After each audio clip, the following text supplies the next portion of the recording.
Մադրիդը կարգի եւ ֆուտբոլիստների որակի հաշվին եւ լավ պաշտպանվելու հաշվին կարողացավ հաղթել։ Վալենսիան ընդամենը 1 հնարավորություն ունեցավ այս ամբողջ խաղի ընթացքում եւ դա եղավ 1-0-ի ժամանակ երկրորդ խաղակեսում։ Կայրասը ֆանտաստիկ գոլ խփեց ծափահարություններ։ Մբապեն վատ ֆուտբոլ էր անցկացնում, բայց նորից կարողացավ գոլ խփել եւ 1 դրվագի վրա եմ ուզում նաեւ անդրադառնալ այս խաղում, որտեղ Վալենսիայի երկրպագուները նորից ցույց տվեցին իրենց դեմքը։ Հիմա էլ հո չկար Վինիսիուսը չէր խաղում, բայց նրանք որոշեցին այս անգամ էլ դարձնել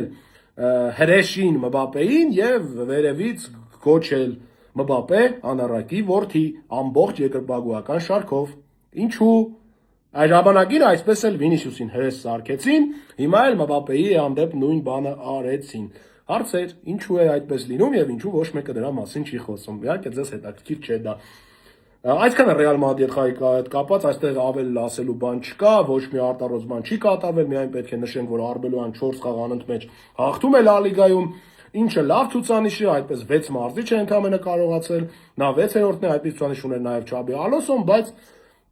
ժամանակը ցույց տվեց, որ դա ոչինչ չի նշանակում։ Ռեալ Մադրիդում խնդիրները շարունակվում են, Ռեալ Մադրիդիների պետք է մոտենալ խաղ առ խաղ, եւ ժամանակը մնացածը ցույց կտա։